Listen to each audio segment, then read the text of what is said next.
Live from WRAL News Headquarters in Raleigh, your number one source for local news. WRAL News, coverage you can count on. State GOP lawmakers unveil a new proposal for Hurricane Helene aid less than 24 hours after Governor Roy Cooper delivered his proposal.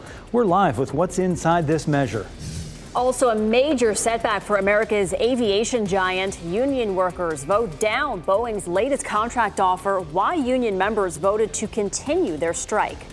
And the DOJ says Elon Musk's lottery-style giveaway may violate election laws. Why some say the billionaire's political action committee should tread lightly. At this hour, state lawmakers are convening in Raleigh to approve a second round of disaster relief funding for Helene. Good afternoon to you. I'm Jeff Hogan. And I'm Michelle McConaughey in for Nate Chu. Thanks for joining us. The bill was unveiled late this morning, and many lawmakers are just now seeing what's in it. WRAL Capitol Bureau Chief Laura Leslie is live outside the state Senate chamber, where that vote is expected to take place within the hour, Laura. Yeah, Michelle, we're just learning that state lawmakers are planning to spend much less on that than Governor Roy Cooper proposed on that second round of Helene relief funding. Excuse me. The bill unveiled this morning totals out to just a fraction of the mammoth aid package Cooper called for yesterday. Governor Roy Cooper outlined a $3.9 billion plan drawn from different funds across state government. Republican state lawmakers are proposing $604 million from the Rainy Day Fund, about 85% less. It's also substantially less than the $1 billion figure lawmakers from the affected area have been calling for. When he proposed his proposal yesterday, Cooper said he wanted to front load money to help the region recover more quickly. He said federal aid can take months or years to materialize. A large infusion of state dollars would jumpstart recovery sooner. However, Republican legislative leaders pushed back, accusing the Cooper administration of mismanaging recovery funds for Hurricanes Florence and Matthew. Now, the first relief bill passed 2 weeks ago was a bipartisan effort. Democrats say this one is not. House Minority Leader Robert Reeves said no Democratic input was included this time. I hope that our next round of disaster funding is more robust and includes more than just a small handful of people drafting it, he said in a statement this morning. Now, the bill also eases other rules and regulations, and it authorizes additional grants for students at UNC Asheville and community colleges throughout the affected areas. It's expected to be on the governor's desk by the end of the day. Laura Leslie, WRAL News, live in Raleigh. And today is the last day for people in Western North Carolina to apply for a disaster relief assistance program. It's called DSNAP, which stands for Disaster Supplement Nutrition Assistance Program. The program is a one-time benefit to help families afford food. People who have suffered loss or damages from Helene are eligible, and you can find out how to apply at the website on your screen there. And tickets are still available for Music for the Mountains, happening this Sunday at Red Hat Amphitheater. WRAL is a proud media sponsor of that concert. It's happening this Sunday at 6 p.m. and you can scan the QR code right on your screen to buy tickets. Your time is 12:02 here on the WRAL Live Center. Happening right now, state lawmakers are in court at this very moment via Zoom, and essentially they're being sued by the NAACP. And this case could invalidate two constitutional amendments that voters approved in 2018 on voter ID and income tax rates. The NAACP is saying that years of racial gerrymandering left the legislature unable to truly represent the people or change the Constitution. Republican leaders disagree. They want to reverse court rulings that so far have gone in favor of the NAACP. WRAL News is watching this very carefully. Check for updates on air and online at WRAL.com. It is another gorgeous day out of the NC State Fair, and Anthony Baglione is live at the fairgrounds right now with a look at how much more beautiful weather is in our forecast for us. Anthony. Oh, Jeff, it is such a nice day out here. We had a cold front that came through this morning. There's a little bit of a breeze coming through right now, so I'm standing almost a little bit in the shade, and it's a little bit cool, but still relatively comfortable. I want to show you here a look behind me, first of all. It's gorgeous out here. It is also the Smithfield Foods Hunger Relief Day, and you can see the big old truck right there collecting food. We were signing autographs here, meeting all of the wonderful viewers a little bit ago, and it just smelled so wonderful. All you have to do is bring 6 food food items to get in free. It's not necessarily cans, it's 6 food items. They're going to go to help the people in Western North Carolina dealing with the aftermath of Helene. They still need things like protein boxes or protein bars, crackers, canned tuna, canned chicken, things that are relatively easy to pick up, and then you can bring them here, have a beautiful day at the fair, and then also they will send those to the people in Western North Carolina. Let's talk about the forecast, though, specifically, because it's gorgeous. It's really, really nice. Light breeze out here currently. Our temperatures at the moment are relatively about where we should be. We go here to our fair forecast, though, through the day itself. Our high temperatures mainly in the mid-70s this afternoon. Nothing but sunshine, just a little bit of a breeze here if you are on your way out. A light jacket potentially. 75 for us today. We get into our forecast for the next couple of days, still in the mid-70s, and then we start to go into this weekend. A slight chance, guys, of just a stray shower as we get into our Saturday evening. I don't think it's going to affect the festivities out here. Again, 6 food items. If you're headed out, you can get in 3 for the fair. Reporting in a beautiful forecast here at the North Carolina State Fair, I'm meteorologist Anthony Baglione. We'll send it back to you. All right, thanks, Anthony. Mix 101.5's Brian Lord is putting his fear of heights aside today at the State Fair, and for a good cause. Now, Brian is staying on the Sky Gazer, okay, big Ferris wheel there, until 20,000 pounds of food is collected for Hunger Relief Day. He was the first rider of the day, stepping on an orange gondola there, and his cohorts Kyle and Sarah were there to send him off this morning at 10 a.m., wishing him well. So if you plan to visit the State Fair, be sure to drop off some of those non-perishable food items and maybe lean towards the heavier side of those items so they get to 20,000 pounds and Brian can get off that thing. And be sure to stop by our tent and meet members of the WRAL team while you are out at the fair. We are located in our usual spot right behind where Anthony was there, northeast side of Dorton Arena. Deborah Morgan and Gerald Owens will be there today from 2 to 3 p.m. We are waiting to learn more about a crash that closed part of I-95 North near Hope Mills for hours this morning. State troopers say a tractor trailer flipped on its side near Chickenfoot Road just before 4 a.m. One person was injured when the truck caught fire. No word on the driver's condition or what caused that crash. And the Durham County Sheriff's Office says a juvenile is in custody after a car crashed trying to get away from a traffic stop. Deputies say they were trying to stop a suspected stolen car. They say the driver took off before crashing at Fayetteville Road and Crooked Creek Parkway. The juvenile has minor injuries. NC State football quarterback Grayson McCall has played his last down of football. He's retiring from the game. McCall posted the announcement yesterday on his Instagram account, writing, "As you all know, I have battled injuries my whole career, but this is one that I cannot come back from."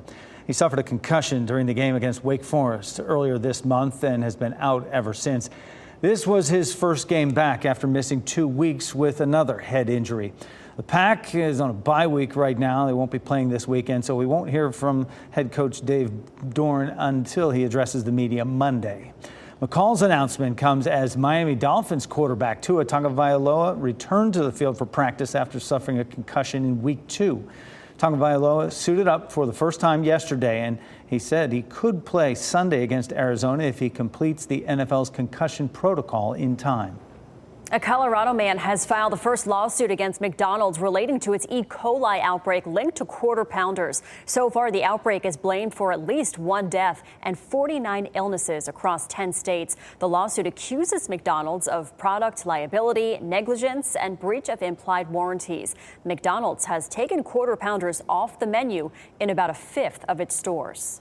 And Boeing union workers voted down the latest contract offer from the company. The company offered a 35% raise over 4 years, but members say that is not enough. They want their pensions back, along with a 40% pay raise over the last contract, a $7,000 ratification bonus, and a one-time company contribution of $5,000 to their 401ks.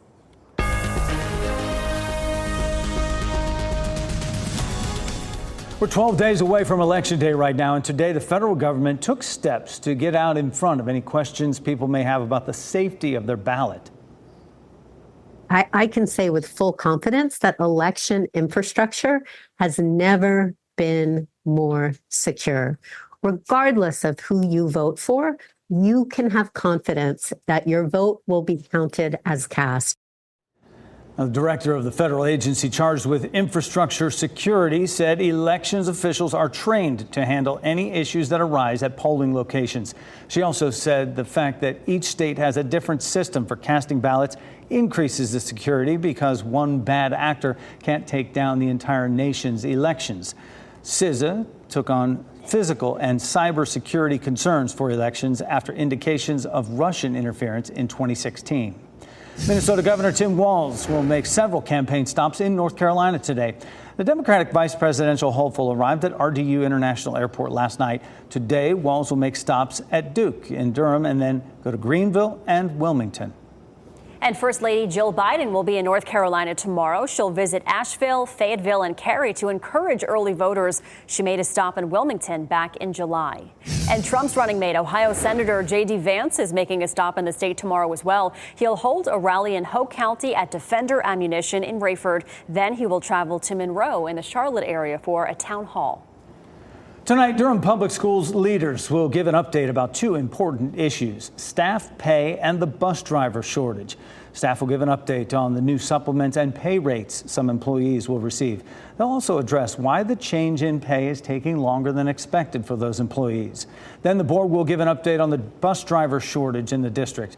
They're working to hire more bus drivers while decreasing the demand for students who need to ride the bus. That meeting gets started at 6:30 tonight. And starting tomorrow, some drivers in North Raleigh will encounter some delays. That's because the city of Raleigh will begin work on Falls of Neuse Road. That work starts on the northbound lanes from the intersection of Old Falls of Neuse Road to Wakefield Pines Drive. The project will last about 4 weeks. Then crews will shift to the southbound side. And taking a look at Wall Street right now, the Dow Jones is down 288 points. The S&P 500 has been teetering between a positive and a negative territory. After 3 days of losses, they are still down 7 points this afternoon. Next at noon, illegal or not, the controversial sweepstakes Elon Musk is running, giving away $1 million to people signing a petition. The Department of Justice is warning.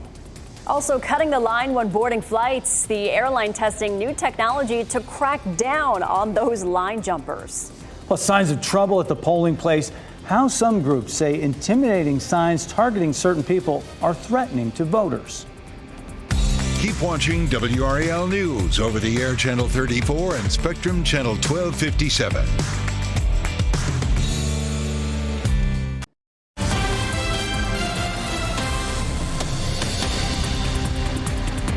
Chris Levin, good back here in the WRAL Live Center. We're learning from the news feeds we have here in the past 20 minutes that the three men who were found guilty in the case of Ahmaud Arbery's death back in 2020 are asking for a new trial. Now, those three men are Greg McMichael, his son, Travis McMichael, and their former neighbor, William Bryan. The McMichaels were the ones who went into a truck and chased after Arbery and shot and killed him in the street.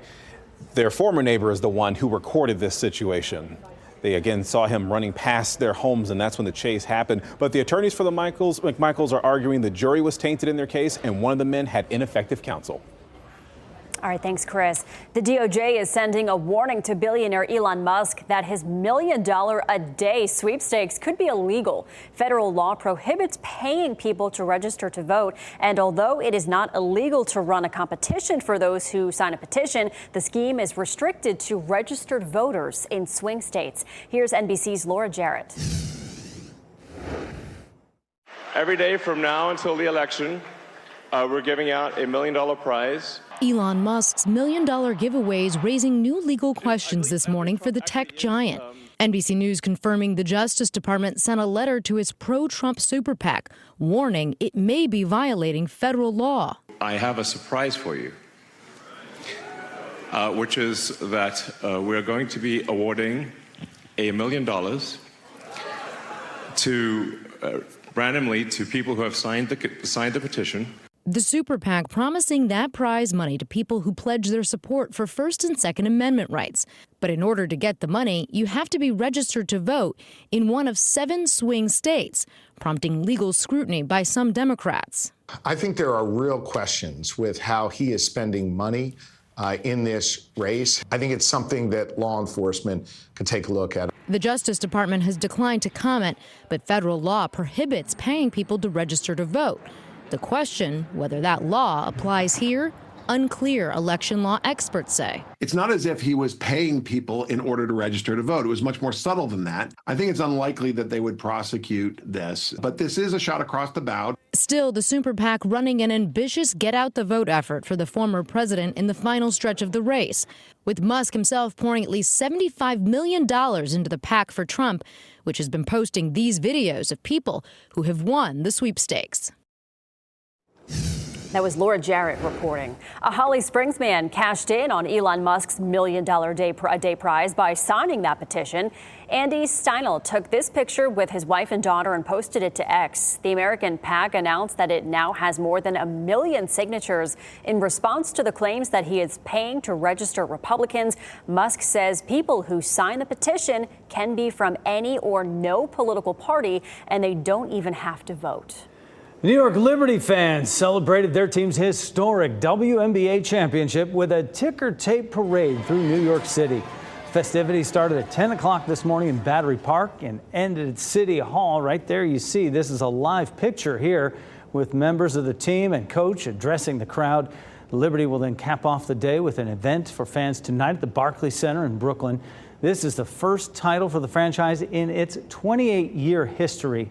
And be sure they are taking it all in right there. Yeah, it's a huge moment for the WNBA right now. Well, it's the highest watched championship game in 25 years. So yeah, like 2 million people they are getting it done. Yes, they are. And they had some nice weather in the city for it. Right. We have some nice weather here. You can't beat it. Awesome. Yeah. Elizabeth Gardner over in the WRAL Severe Weather Center showing off our sunshine. Oh, so gorgeous. We're going to start off here in Apex. Lots of people out and about, walking down Salem Street, enjoying this absolutely beautiful weather. We hit 80 degrees yesterday. We're going to knock it back down to about 75 this afternoon. We're already at 73, though. We started a little milder this morning, so we had a bit of a leg up for some warmer temperatures. But our cold front has moved in, and our wind is now shifting to northerly, so that will keep our temperatures capped probably at around 75 this afternoon. There's our front, and you can see it's moved on by. It was dry when the front came by. We didn't have any rain with this front, and high pressure is moving just to our north, and it is bringing a northerly wind, and so that will cool us back down overnight. We had 50s and 60s. Those were our temperatures as you walked out the door this morning. Probably going to be more like 30s and 40s again tomorrow morning. Also, with that front coming through, it's a little breezy. Our wind is coming out of the north at about 10 to 15 miles per hour. The steady wind is in the blue box on the left, and then the gusts are on the right. So we're gusting to 23 in Rocky Mount and 18 in South Hill. We'll likely continue to have some gusts on and off through about the middle of the afternoon, and then we'll start to see that tapering off a little bit. You can see from about 17 to 18 now down to this evening really drops off pretty quickly right about the time we get to sunset, and then it should be pretty quiet overnight. Around town this afternoon, 75 in Raleigh, 73 in Durham, and 80 degrees in Fayetteville. I mean, pretty much Goldilocks weather, and you can ask all the folks who are at the State Fair right now. Look at this. This is a live picture from right outside the Dorton Arena, kind of looking over the kiddie zone, and a lot of people out there enjoying this absolutely phenomenal weather. I love our Weather Watcher photo, which is from the State Fair. Karen Horner sent us this, and you can see that beautiful butterfly there. And this is in the garden section. And so, you know, if you've had enough of so many people and you're out at the fair and you just need a little escape, if you've ever been to the garden section, it's really beautiful, quiet, lovely. Go to WRAL.com, search Weather Watchers, and you can send us your photos. So at the State Fair for the next 3 days, 75 today, 76 Friday, and 81 on Saturday. We're going to see another warm up ahead of the next front that comes through. We're mild behind today's front, and then warmer by Saturday. Behind Saturday's front, we turn much cooler. So we're going from 81 on Saturday to mid 60s. Our normal high is 71, so we're somewhere in the middle. Again, that 81 on Saturday and 65 on Sunday. So that's going to be a big difference. We take a look at Futurecast. When the front comes through, we'll see a few clouds late in the afternoon and a sprinkle or two. I mean, you can see just how light that chance of precipitation is. It's almost zero. So it's still going to be beautiful to get outside both days. If you're a warm weather lover, you'll like Saturday better. If you like that cool, crisp feel, Sunday's going to be your day. But either day will be fine to get outside. Football Friday, temperatures will be in the 60s during game time, and music for the mountains. Cannot wait for this. I'm actually going to be introducing one of the bands on Sunday. Can't wait to do that. It's such a a great event. We still have tickets available. We are proud sponsors of that event. And of course, the proceeds go to help folks up in Western North Carolina. Coming up, we're going to talk a little bit more about Halloween. You can see we're trending warmer by Wednesday. Thanks, Elizabeth. Raleigh and Cary had the largest increase in deadly crashes from summer to fall. That's according to a new study. Today at 4, we look at the key factors contributing to those wrecks. Plus, 3 out of 5 fire deaths happen in homes with either no smoke alarms or no working smoke alarms. At 5, WRAL's Keely Arthur has Consumer Reports' top-rated and budget-friendly smoke and carbon monoxide alarms that will keep you and your family safe. And still ahead this noon, airline passengers expect a smooth takeoff and landing. And now one major airline is taking steps to make the boarding process smoother. How new technology could help keep passengers in their place. Roblox is making major changes following a critical report. The new measures in place designed to protect your children.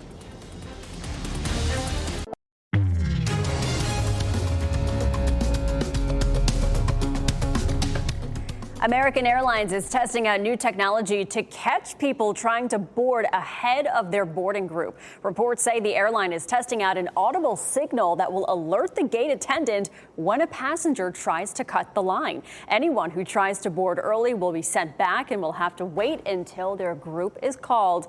Meanwhile, United Airlines recently updated the way that passengers board its planes, now opting for the Wilma method, loading passengers in order from window, middle, then aisle seats to save an average of about 2 minutes. Well, it's just in time for these getaways. A record number of Americans have received passports this year. The State Department says so far it has processed more than 24 million passports. It's 500,000 more than last year and a third straight record-breaking year. The agency credits the boost to its new online passport renewal system. More than 1 million people have used it to renew their passports since it launched in September. Roblox is taking steps to protect children from predators on its site. Users under the age of 13 must now get permission from their parents to access certain chat features. Gamers under 9 will need permission to play experiences that have a moderate content label.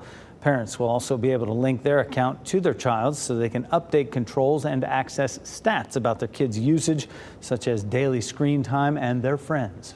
Signs of trouble at the polling place. Why some groups say intimidating signs targeting certain people are threatening to voters. And union workers at Boeing reject the company's latest offer. Why union members decided to stay on the picket line. And here, have a look at your NC Education winning lottery numbers. We'll be right back.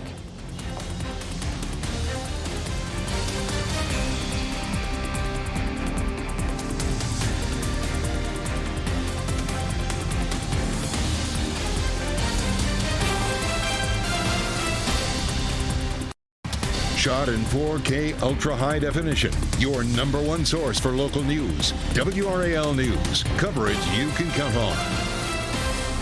Several advocacy groups across North Carolina are pushing for change at the polls. They want the Board of Elections to remove certain signs at polling locations that target Latino voters. Jesse Pierre reports the groups say some view the signs as threatening and could discourage legal voters from taking part in the political process. Today, members voted to reject the company's latest offer by 64%.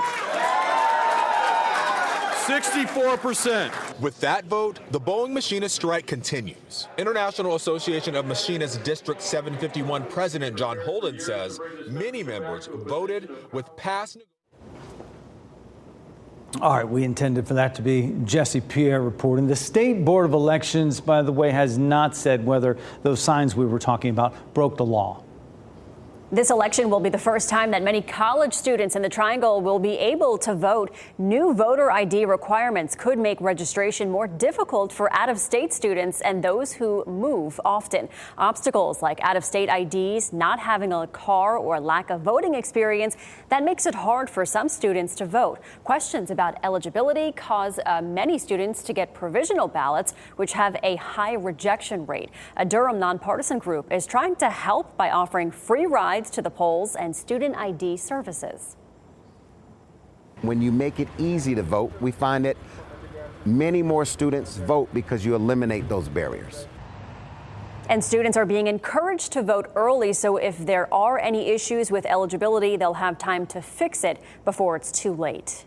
And develop a plan to vote using the WRAL Voters Guide. Enter your address to find a sample ballot for your area. Our Q&A with candidates, check your voter registration and early voting times and places. You can even make sure that your vote was valid after you vote. Go to WRAL.com and search vote. Striking machinists at Boeing voted to reject the latest contract offer from the company last night. It's another major blow for the company that also reported a quarterly loss yesterday of more than $6 billion. NBC's Cornelius Hocker explains why workers declined that offer. Today, members voted to reject the company's latest offer by 64%.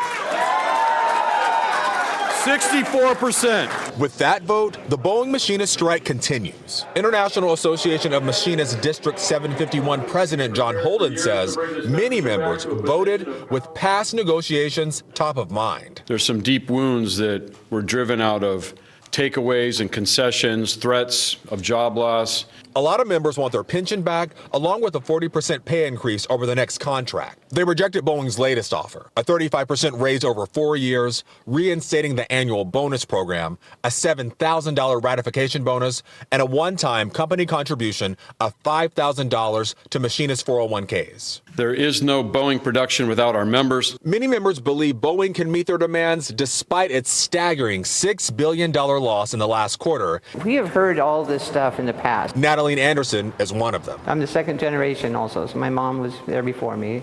And so as a kid, I was on picket line, and as an adult, I've been on the picket line. And she doesn't believe the latest offer would give her fellow union members the stability they need to make Boeing a career versus a job. And there's people there that are working 2 or 3 jobs. If you don't live with your parents or you don't have someone else that's supporting you, you're just struggling. We've worked for 10 years to place this power in our members' hands. That's the power of this union, held by our members to make these decisions, and that's where it was today.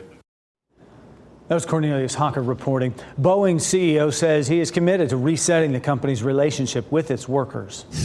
Well, Halloween is 1 week from today. If you're getting your pet involved in this spooky season, there are a few things to know to keep them safe. And if your allergies are acting up, you're not alone. There are some things you can do around your house to help. We'll tell you what they are next. You can watch WRAL News live anytime on WRAL.com or the WRAL app on your streaming device.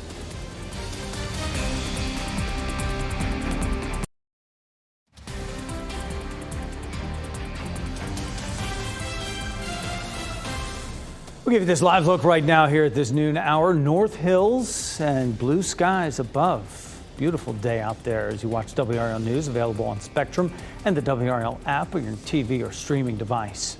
The active ingredient in Ozempic and Wegovy lowers the risk of a first-time Alzheimer's diagnosis for people with type 2 diabetes.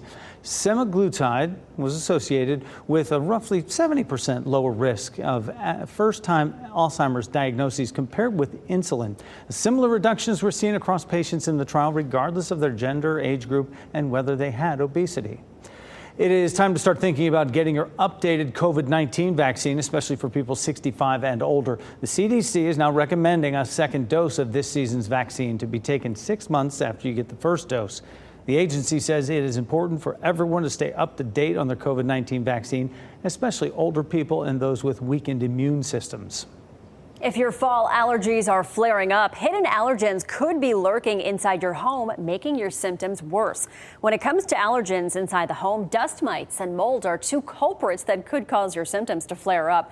To reduce your attack, cleaning regularly, avoiding things that collect dust, and remember to keep an eye on houseplants since they can get moldy. And keep your pets outside of the room because their fur can carry allergens as well.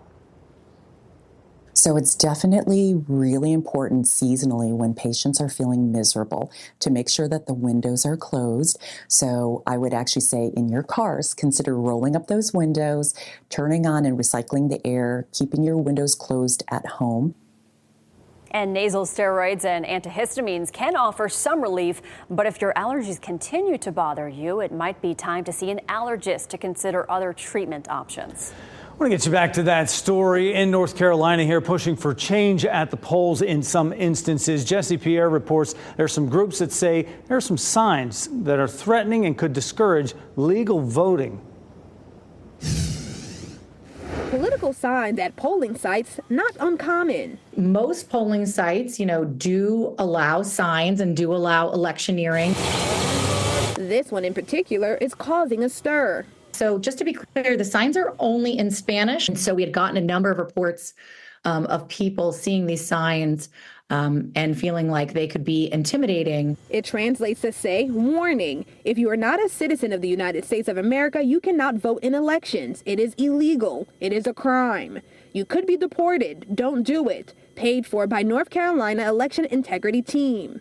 I think a lot of people perhaps don't realize how much fear there already is in the Latino community about voting by people who are eligible to vote. About 24 advocacy groups, including Kathleen Robles with Forward Justice, say this signage is targeting and could deter Latino voters.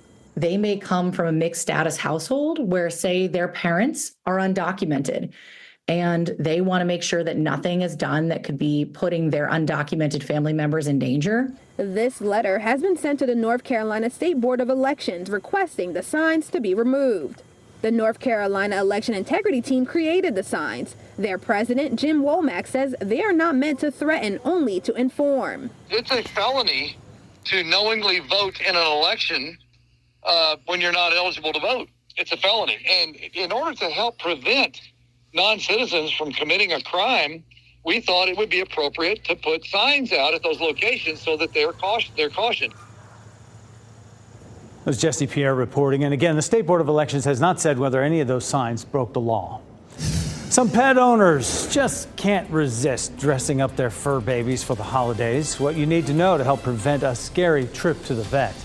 And masking up takes on new meaning for the World Series. KN95s are out, but clown masks are in. The man behind the works of art later.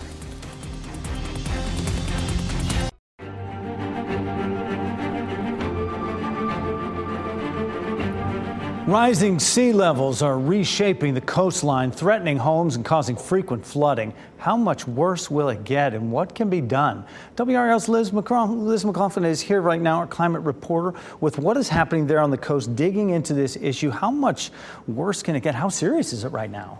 I mean, the situation is getting more dire every day, every year. On Hatteras Island, just since 2020, 10 homes have already been lost, and that's with the coastline eroding more than 15 feet each year in some areas. And this issue extends beyond the Outer Banks. Coastal communities across North Carolina are facing similar threats.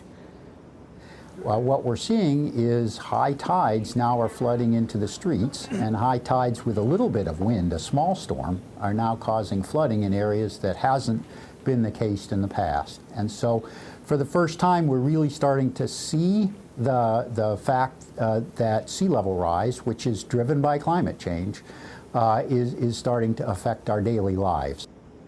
Hundreds of homes are at risk, and experts predict sea levels could rise by 1 to 2 feet by 2050. We've seen some of those videos go viral. It's just heartbreaking seeing people's life dreams washed away. So what's being done to try to protect some of these coastal communities here? You know, Jeff, it's a tough battle, really. Some areas are using beach nourishment, which that involves dredging sand and then putting it back on eroded beaches. But that's really expensive and it's temporary. There are also buyout programs that can help homeowners relocate, but those are often only available after disasters. The real challenge is finding long-term solutions before more homes are lost. Yeah, some of those homes that were not beachfront homes now unfortunately are, and it's sad to see.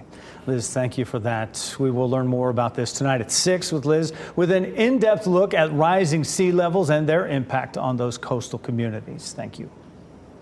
Well, Halloween is exactly 1 week from today, and some pet owners who want to strut their stuff in matching costumes with their fur babies need to keep a few things in mind. Chris DeMeo shares some important advice to keep your furry friends safe. Halloween doesn't just have to be for people. But if you're getting your pet involved in the spooky season, it's important you pick out the right costume. Don't obstruct their ability to move all of their legs.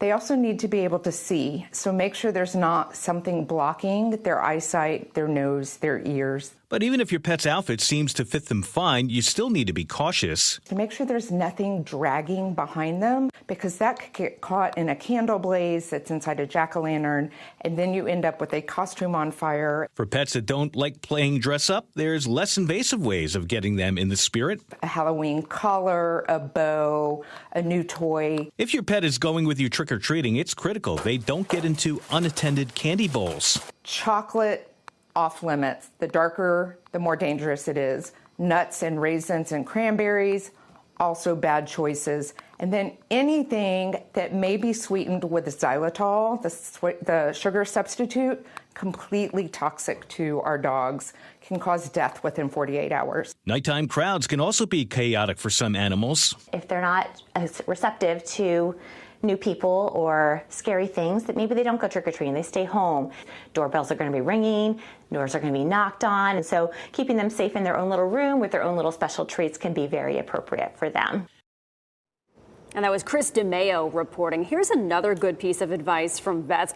Make sure your pet is microchipped just in case that they get spooked and they make a run for the hills. You know where to find them. They can always be identified. Yes, no exactly. That way, certainly.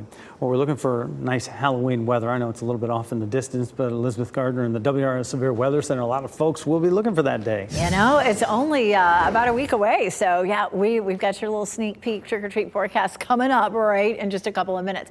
Fayetteville, Raleigh, Apex, Chapel Hill, all a treat this afternoon. Temperatures climbing into the mid-70s. Chapel Hill's courtesy of Top of the Hill Restaurant. Just beautiful weather to get out and enjoy.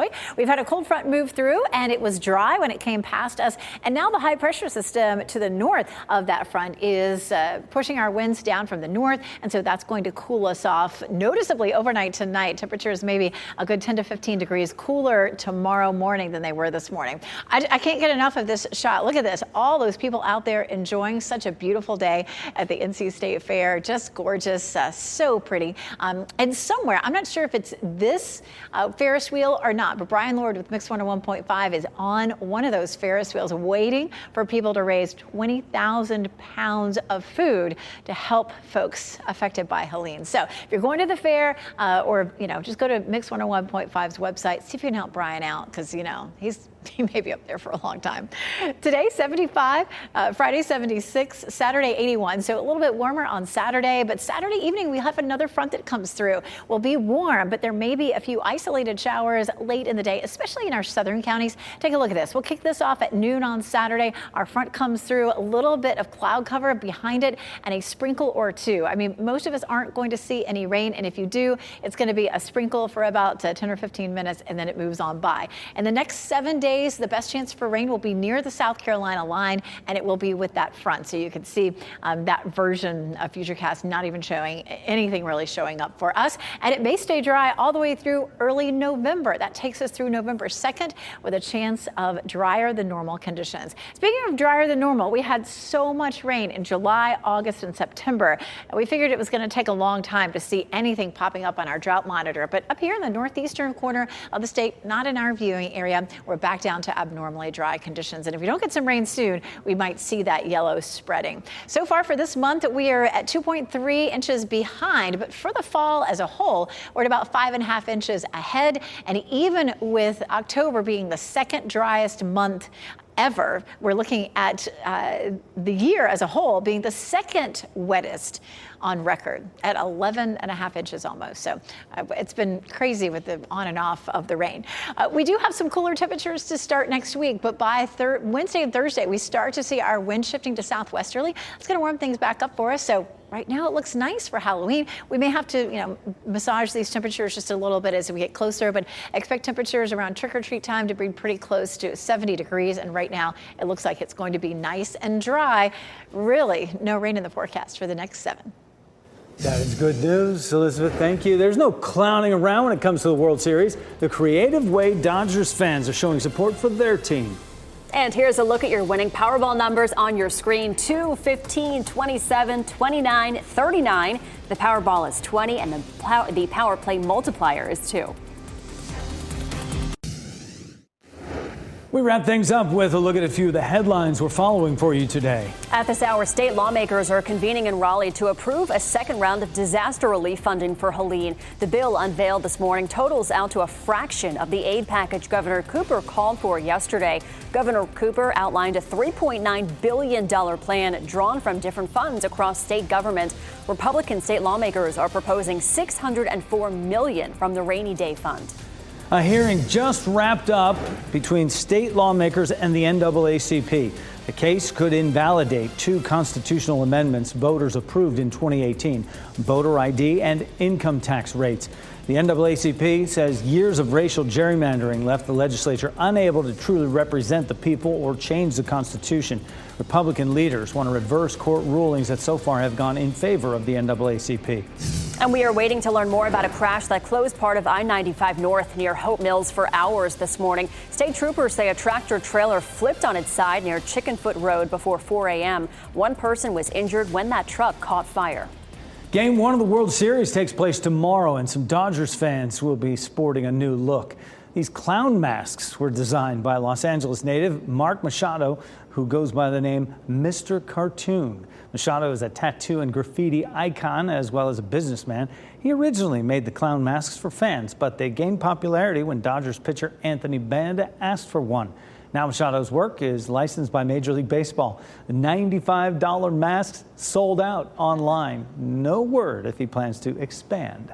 Not shocking. They're going to be good for Halloween, too. Well, tickets to the matchup between the Dodgers and the Yankees are the most expensive in history. The average price, $1,700, more than double last year's tickets. And you don't have to pay that much to watch it. You can watch Game 1 tomorrow on Fox 50 starting at 8 p.m., followed by WRAL's Late Night News. Our pet of the day is from the SPCA of Wake County and has the face of a teddy bear, and we hope it helps him find his people. Gimlet is about a year old, weighs 38 pounds. He has an outgoing personality, loves making new friends with all kinds of people. Gimlet is playful and silly, but not super jumpy, which makes him easy to be around. We don't know how he feels about cats, but he seems to get along with other dogs just fine. If you need a Halloween buddy, visit spcawake.org for more information. That little bear. Very cute. Well, Raleigh and Cary had the largest increase in deadly crashes from summer to fall. That's according to a new study. Today at 4, we look at the key factors contributing to the wrecks. NBC News Daily is next on WRAL. Your next local news update is in 30 minutes. You can get breaking news updates anytime with the WRAL News app. Have a great day. Enjoy that sunshine if you're getting out to the fair. Keep watching WRAL News over the air Channel 34 and Spectrum Channel 1257.